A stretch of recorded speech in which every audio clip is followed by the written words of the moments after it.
today on the Trent Out Loud Podcast.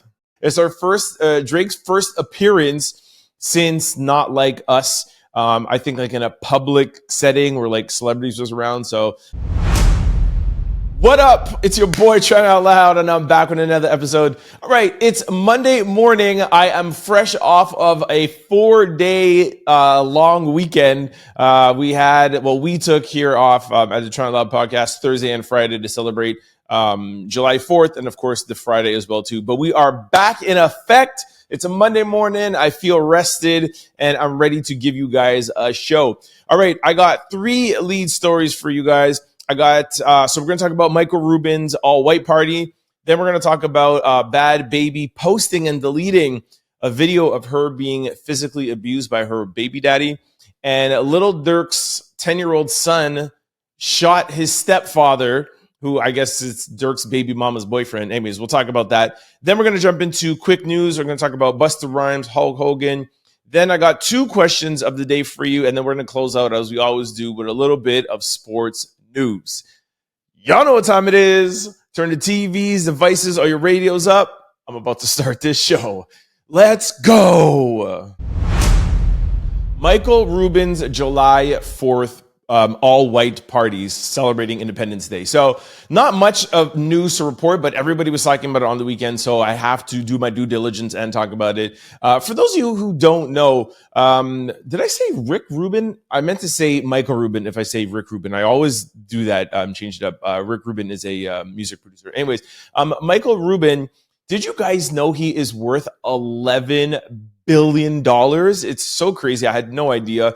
I know that he's rich and I knew he was a billionaire, but I didn't know he was worth $11 billion. And he started his own company, like buying and selling like skate products. And he was selling them out out of his parents' garage. And he turned that into a business. I think it was eBay or something bought his business for a couple of billion. And then he has Fanatics and et cetera, et cetera. And so he's into sports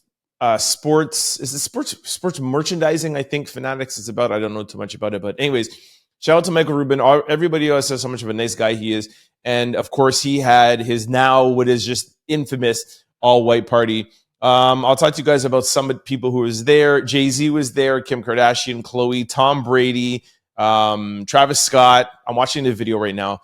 Okay, I don't know who this is. Drake was there. Shout out to Drizzy. It's our first Drake's first appearance since Not Like Us. I think like in a public setting where like celebrities was around. So I saw a couple of pictures circulating around about him. A lot of people were saying that he looks, what's a good word? Like not defeated, but defeated. They're not necessarily just talking about Kendrick, but just in his face and his demeanor, he looks like he lost a little bit of weight. He doesn't, I don't know if it's defeated or sad, but he definitely looks like a little stressed. How about that? It looks like he has like a little stress on him. And the reason why that's a little bit shocking is that on Instagram, on posts, he always seems to be like not bothered, right? If you guys remember last week, he was bowling. His bowling name on the screen was 69 God. And he seems to have been taking everything just like, the water's rolling off my back, like nothing. But now you see him at this party and he did look a little stressed. Another thing to talk about with Drake is that Kendrick Lamar dropped the Not Like Us video on July 4th, as most of you know, but he dropped it 2 hours into the party. That's pretty crazy. So just imagine being Drake, knowing that it might be coming at some point, and then it drops at the party. You know, everyone's on their phone. So I don't know how that would have been or how uncomfortable or what. But anyway, shout out to Drizzy. I'm happy to see that he's out. Let's see who else. That was Michael Strahan. KD was there. Meek Mill was there. Little Baby. Who is this? Okay, it's going very quickly. Migos was there. DJ Khaled. Oh my gosh. Sorry, guys, I don't have the names written out, but they're so I'm watching the video. They're not coming to me. 2 Chainz. 2 Chainz is there. All right, there's a bunch of people. I'm sure you guys could tell by that alone. Karushi was there. Who is this? I don't know who that is. I'm going to put up the video on the YouTube channel if you guys want to see it. It's really nice. Everyone's all in all white, and his house looks incredible. So I will put it up on my YouTube page, and I'll also put it up on my Instagram. It's already up on Exclucity Media. But shout out to all the celebs. Shout out to everybody that was celebrating July 4th. It does look like a really cool party. I did hear that people tried to pay him close to $1 million, or I think it was $2 million to attend. And he only invites 350 people, and you have to be a celebrity or somebody of importance or whatever to get invited, and you cannot buy your way in. Imagine having a party so cool that people offer you $1 million just to attend. And imagine being so rich that you could turn down $1 million and be like, nah, I'm good, player. That's crazy. That's just crazy. But anyways, oh, and also another thing I found out about Michael Rubin. Mike Rubin is only 51 years old. Wow, to be worth $11 million, made from, I don't know if you say starting from scratch because his parents did have money, but starting your own business and becoming worth $11 billion at 51 is pretty incredible. So anyways, shout out to Michael Rubin. Shout out to everybody who celebrated July 4th. All right, in our second lead story, Bhad Bhabie posts and deletes a video and a photo evidence after reportedly being physically abused.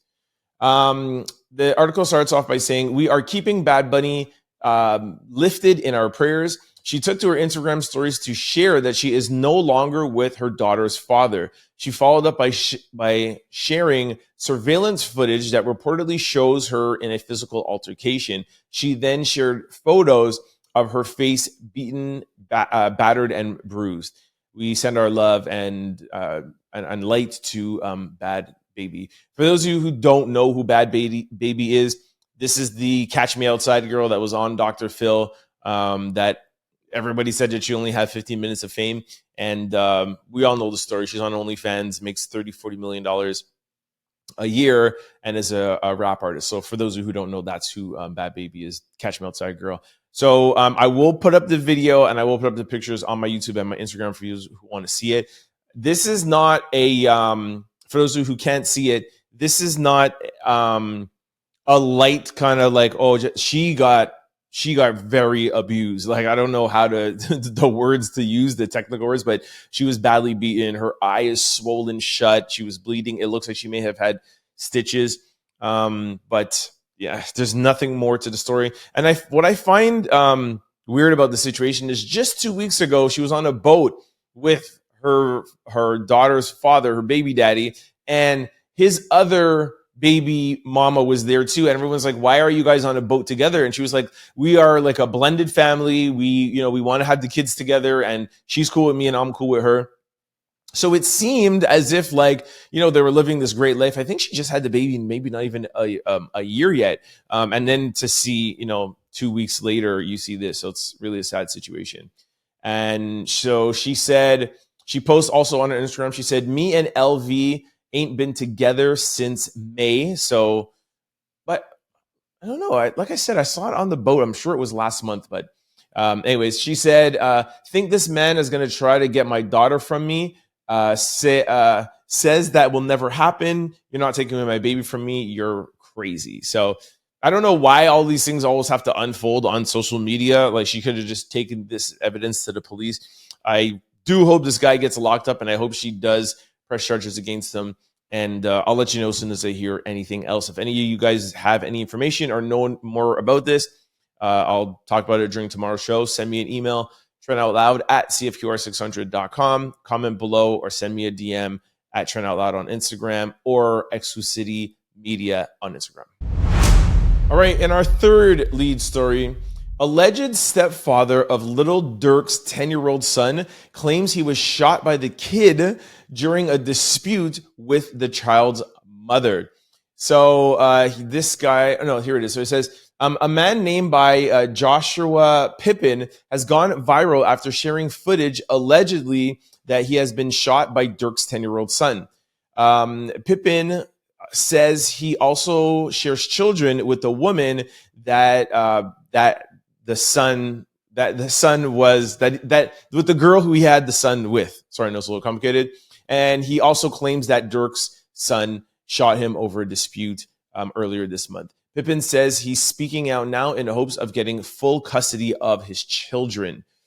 He does put some stuff in his Instagram stories. He said, my gun was on my hip and I was trying to protect myself from getting shot. I never in a million years thought a kid who I bought a four-wheeler for and pay for his football league would ever do this. But he only knows what his mama tells him. I still love him like he's mine. So he also said, I pray your favorite rapper gets full custody of Romeo and I get full custody of mine. Call me what you want to call me, but it's about the kids at the end of the day. So it looks from his point of view, or what he's trying to get across, is that it's, the baby mama that is crazy, probably getting in a fight, getting in, in an altercation with her. And the 10-year-old son takes the gun and shoots him, which is nuts. I don't have the video. I tried to look online for it. I don't have it. Maybe it was taken down. There is a picture of it, but it's broad daylight. But all we see is the picture. So yeah, that's it. Dirk's son shot his stepdaddy for arguing and fighting with his mom. People in the comments are like, yo, you never mess. I never get in between, a child and his mother, especially a boy and his mother. Sorry, that's what I meant to say, a boy and his mother. So, even at that young age, a boy at all times is going to try to protect his mother. So, but I don't know who was right or wrong in the situation, if the guy hit her or if she was hitting him. It looks like he is trying to make it seem like she's the bad one, and he hopes that he gets full custody of his kid and Dirk gets full custody of his. And apparently, this woman shouldn't be around children. So we'll see what happens. All right, this brings us to quick news. Ring my bell. Busta Rhymes goes off on the crowd for sitting down and using cell phones during his Essence Fest performance. This is a really funny clip. Take a listen to Busta Rhymes at Essence Fest. Hey yo, fuck them camera phones too. Let's get back to interacting like humans. Put them weird devices down. I ain't from that era. Them don't control the soul. Your phone. So, all right, I have a lot to say on this. Well, not necessarily a lot, but I have a strong opinion about this. First of all, just to give context, if any of you have not been to a Busta Rhymes concert, Busta Rhymes is arguably one of the best hip hop performers ever to live. Like, he rocks the stage. He gives you everything. Him and Spliff Star, like, they are amazing on stage. You're getting up, you're dancing, the crowd is moving. Like, he gives you a good show. And I'm not the only one saying this. If you ask any rapper out there, anybody who's in hip hop, they will tell you they don't want to go on stage after Busta Rhymes because the energy is crazy. So I think that's where this is coming from. The fact that he's giving so much, and for him to maybe see a couple of people sitting down, he doesn't like it. More importantly, the cell phone. But that's me trying to understand his point of view. But where I strongly disagree with him and people that have a problem with cell phones, you see it all the time on Instagram at an event or if it's a New Year's or whatever. And you're like, oh, look at all these people with their cell phones. And it's like, I just don't think it's fair. I think that's a generation that didn't grow up with cell phones looking and thinking that the newer generation is missing out on enjoying themselves because that's not how they enjoyed themselves. You know what I mean? And it's like, I just don't think it's fair. And if you're in a club or if it's New Year's or if you're at a Busta Rhymes concert, do you know how beautiful it is to have all of these memories in your phone and be able to look back on it in a year or 2 years or 3 years? When there was no cell phones, you had to carry around a camcorder, and it was bigger, it was huge. Or even before that, like they had the tape before it was digital, So I think it's just a lack of understanding when people say, like, we don't want cameras in this area, or you're missing out on the moment. Now, I agree with the fact when people say that all people want to do is record because they want to show off. So instead of enjoying the concert, they're recording and then they're on Instagram and being like, yo, I'm at the Busta Rhymes concert and you're not trying to, I get that part about it. But at the same time, it's that person's hard-earned money and it's that person's life. So if that's how they want to enjoy the concert and if that's how they want to show off on their own Instagram, I just don't understand why it bothers people. If I was on stage and everybody had their phone out, for me, what that tells me is that yo, you're loving this so much that you want to show it off to your friends, or you want to capture this moment so that you can watch it in your bed tonight or a year from now or 20 years from now and play it for your kids. So I totally disagree with this, with the older generation saying that the younger generation uses their phones too much and are always trying to capture moments instead of living in the moment. You can still live in the moment and record something on your phone and post it on Instagram. That's how I feel. I want to know what you guys think about it. Send me an email, comment below, or send me a DM. Let me know. All right, this brings us to our second and final quick story. Hulk Hogan accused of firing brand ambassador one day after contract started once he realized she was black. Okay, preface before I even start, this is not proven. This is just what she assumes, okay? So I don't want to start rumors about Hulk Hogan and mislead you guys. So what happened is that I don't know, I think he's promoting a beer or something like that or whatever. And this girl was a black girl, and he fired her one day after the event started. The thing that is a little bit suspect here, let me find it here. I'll read it to you. So she says, here's the story. Hulk Hogan paid me to be a brand ambassador, and this happened. My contract was for a week, and she's posting a picture of her and Hulk Hogan. Then she said, one day after promoting his brand, he canceled my contract, and then she put because and a bunch of question marks. And then the next picture is two white girls holding the can of beer, and she says, I don't know why, but these are the new brand ambassadors that he hired. Like I said, they're white girls. And then she puts up a screenshot of a text message, and it says, Essence, you didn't do anything wrong at all. In fact, I'm sure you did great, but this client wants us to cancel the rest of the events for the week. I'm really sorry. And then she wrote back, she said, OMG, what happened? Are they only taking me off the event, or are they canceling the events completely for the entire week? And then the person responds to her and she said, all of the events are canceled completely. So that's where it gets a little suspect. And then she writes, she said, I was told the events would be completely canceled, but then I saw this the next day. And of course, she puts a picture of Hulk Hogan and three white girls. And it says, and she said, I guess they didn't have room on the boat for me, a black girl. So I don't know how to feel about this, because I need a little bit more context. I need a little bit more details, because if you have girls that you hire for the week and you let one go, and then you see pictures online of two white girls, how do you know there's not 10 other girls? How do you know that there's not other black girls there? Now, if if she was the only black girl there and then she was the only one that let go and they don't have a reason to, then I see where it is. So I don't know what to believe, just because I would need to see the complete roster of people working on the team. Like, is the entire team, everybody there, the guys, the girls working, all that stuff, are they all white? Then maybe she has a point, or she's just reaching.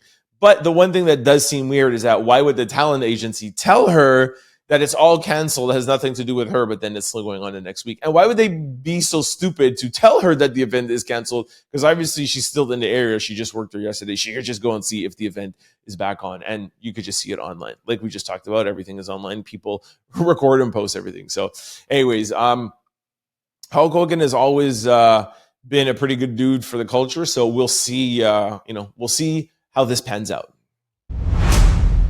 All right, this brings us to question of the day. Okay, we got two really good questions of the day. What brand thinks it's luxury, but it's actually not? Okay, I love the first answer. Real Boda Babe wrote all of them. I love that answer, man. You think you luxury, but you're not, because it's true. Like, what makes you luxury, right? Just like the qualities or the leathers? No, you think you're luxury because you're Hermes and you think that you're luxury. So in reality, none of them really are. So anyways, I don't know if I'm going too deep or whatever, but somebody wrote the United States of America. Okay, that's kind of funny. You think you luxury, but you're not. Zachary Mintry said, Nike needs to relax. Why am I paying $105 for shorts? Very good point. I will say, for somebody who has worked with Nike for 15 or 20 years, they are. I wouldn't consider them a luxury brand either, but they are definitely premium, right? And I think that Nike wants to become a luxury brand, or at least play in the luxury brand party. You know what I mean? I think they want a little bit of that, but 1,000% they're not. Somebody said, everyone's saying Coach, probably never owned anything Coach before. Hands down, better quality than all the other crappy items like Gucci. I don't know. I've never owned a Coach bag. I'm not a girl.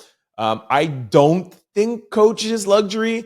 And quality aside, like I just said in the beginning, I think it's more of a mentality. Like Louis Vuitton is a luxury item. Like they, you know, it's really just an attitude. And I just don't think that Coach. I think that Coach is maybe premium, not luxury. Luxury is Chanel, Dior, Louis Vuitton, Gucci. You know, I personally don't feel, I know a lot of people will disagree, Dior. I feel like, I don't feel like Coach is luxury. Just my thing. Somebody said blue checks next to someone's name. Woo! I like that. You think you luxury because you're certified? You not. Somebody said Zara is definitely H&M. Well, I don't know. I see what you're saying, because Zara definitely is a better quality, or they think they're better quality fast fashion than H&M. But if you ask me, I still feel like H&M beats Zara. But no, Zara does have some nice things sometimes. But yeah, anyway, the point is that Zara ain't luxury. Michael Kors, if we're being honest, agree. I put Michael Kors in the same category as Coach. I don't feel like they're Chanel, Dior, Louis, Gucci. They're definitely not. But I think, does he think? Yeah, I think Michael Kors probably does think. Somebody said Dove products, because why is it locked up at the Family Dollar store? Huh? Okay. I've never seen Dove locked anywhere in no dollar store. What else we got going on? Somebody said those Stanley Cups. I've never actually even used one of those yet. I don't even think I've even seen one. Somebody wrote, all those apartments that have signs outside saying luxury apartments for rent, and they're so basic. That's actually really true. I've seen that a bunch of times. You're like, oh, it's a luxury condo, luxury this. You get in there and it's super basic. Totally agree with that. Somebody says, me laughing at folks saying Coach despite them having the best leather quality. That's another person saying that they had the best leather quality. Meanwhile, it's just been revealed that it cost under $100 to make a Dior purse. So let's talk about that. I don't know if I talked about that last week. I think it was off, but I did put it on my Instagram. So Dior did get exposed for a handbag that they sell for $2,500. The actual cost to make that bag in China is $50. And I don't understand why everybody is like going so crazy. How much do you think it costs Nike to make a shoe in China?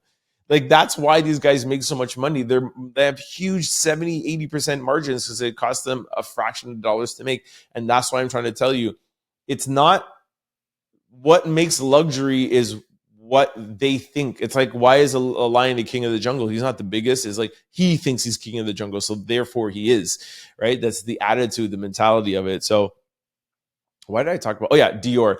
But Coach, going back to Coach, just because they can have the best quality leather, but that doesn't mean they're luxury. That doesn't mean that they are a Dior. Like, that's a fashion house. That's legacy. Like, you know what I mean? You have to have, I think, to have a real luxury brand, it's really more about legacy more than anything. Somebody said Lexus and BMW. Totally agree with that. In America, BMW is a luxury brand, but they are used as taxis overseas. Okay. I agree with that because I feel like people put BMW and Mercedes on the same level. And I personally think, just my opinion, and I know a lot of car guys follow me, so I'm probably going to get some DMs about this.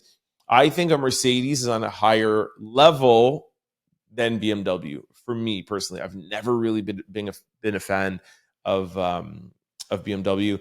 Lexus, I mean, Lexus is Toyota, right? They're not. What do you say? They're premium. That's what it is. Yeah, because Toyota is your basic car, and then their Lexus is premium. I definitely think it's not luxury. All right, I'll read a couple more. Somebody said Steve Madden. Totally agree with that.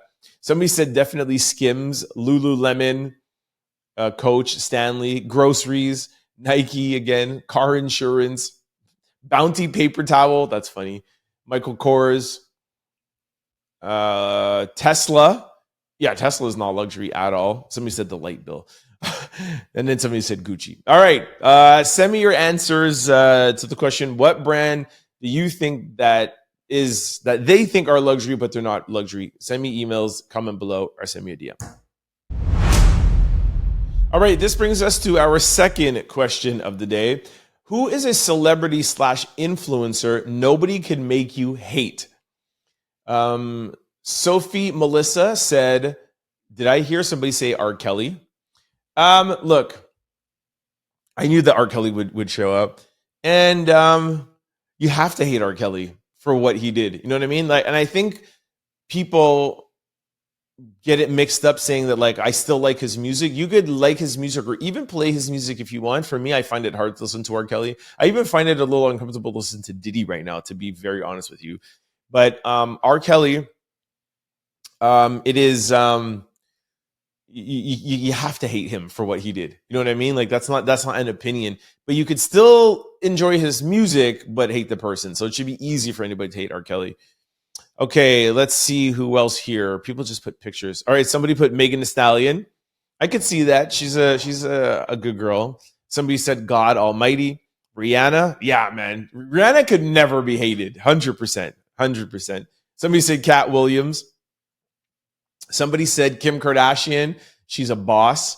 I don't know how much I agree with that. I know that Kim has a lot of hate. Do you guys know at the Netflix roast, the Tom Brady roast, that they booed Kim Kardashian so loudly that Netflix had to drown out the booing and replace it with cheers, with people cheering. That's how badly. So she has a lot of people hating her. I think somebody wrote, I think this picture is Nicki Minaj. Judah 82 put Kendrick Lamar. Another person put Megan Thee Stallion. Of course, there's Beyonce. Although Beyonce does have some haters out there. Yeah, you can't ever make me hate Beyonce. Totally agree with that. Whitney Houston, the voice of all voices. Yeah, you ain't gonna make me hate Whitney Houston. Chris Brown. Totally agreed. He does have hate, and what he did to Rihanna was horrible. But if Rihanna could forgive him and be friends with him, I think we should as well. Somebody said Sexy Red. I grew up around women like her, went to school with them. Hell, it's some in my family, and I love their ghetto asses. It seems like everyone can profit off of urban culture except Black people. Very, very good point. And that's exactly why I love Sexy Red too. And you could never make me hate Sexy Red, is that she's so ghetto, she's so hood, but that's who she is authentically. Like, that's what she knows. She's not coming in the industry trying to change, trying to be different. And if you don't like her, she doesn't care. And she just will go off and do her own thing, you know? So shout out to Sexy Red. For real, nobody can make me hate you. All right, there's another Nicki Minaj. Michael Jackson. Yeah, you're never going to make me hate Michael Jackson. Aubrey 82 said Michael Jackson, Will Smith, Chris Brown. Tiana Taylor. A lot of Chris Brown. Will Smith, Nicki Minaj. Somebody put Monique. Okay, go Monique. Denzel Washington. Nah, you're never going to make me hate Denzel at all. Another person said Sexy Red. Janet Jackson, for real. You can never hate Janet Jackson. Oh, hell no. Wale, Jay-Z. Drake. Okay, I was wondering when somebody was going to say my boy Drizzy. Yo, yeah, shout out to Drake, man. You're never going to make me hate Drake. I don't care how many songs that Kendrick Lamar goes number one with. You ain't going to make me hate Drizzy. And somebody put 50 Cent. That's it. So send me in your answers. Send me an email. Comment below. Send me a DM and let me know. All right, this brings us to sports news. Anthony Edwards was interviewed. I don't know who's interviewing him, but they asked him about his role on Team USA in Paris in the Olympics. And he said, I'm still the number one option. They've got to fit in to play around me. Take a listen. I'm still the number one option. They got to fit in to play around me. That's how I feel. You guys have to understand something about Anthony Edwards. Yes, he is very confident. Some would say cocky. But when you watch the video or whenever you see him talk, you could tell he's doing it in fun spirit. You know what I mean? He's not actually being serious about it. Like, for example, like a Kanye West, it's like, I am God or I am this, or whatever. He says it it's in the basketball kind of, what's the word I'm looking, like, ish talking, you know what I mean? Like just talking smack. Like that's all he's doing, right? He knows that he's on an all-star team. LeBron, KD, I don't even know if KD is there, actually. Is KD there? Actually, you know what? I forgot. I want to read to who made Team Canada. LeBron James, Steph Curry, Kevin Durant, Anthony Edwards, Anthony Davis, Therese Hamilton, Devin Booker, Joel Embiid, Jason Tatum, Drew Holiday, Bam Adebayo, and Kawhi Leonard. I don't know how Kawhi Leonard is there. He's always injured in the regular season or to go into the playoffs, but he can still make it on the Olympic roster. But anyways, yeah, with all of those people that I name, we all know that the offense is not going to be ran solely through Anthony Davis. But like I said, it's him trolling. It's him making fun, just having a good time with the guys. Don't get me wrong. He does think he's the best player in the league. But that's basketball, right? Like that's basketball. That's hip hop. Yo, we all think we're the best. You gotta come through us. You need to have that bravado. Like that's hip hop. That's basketball. But when you really watch him, you can tell he's doing it with a smile and just having fun. So I cannot wait to watch Team USA in the Olympics. All right, that's the show. Thanks for kicking it with me. I'm actually going to go home and go to bed now because I am a little tired from the weekend. So I'm happy we're at the end of the show.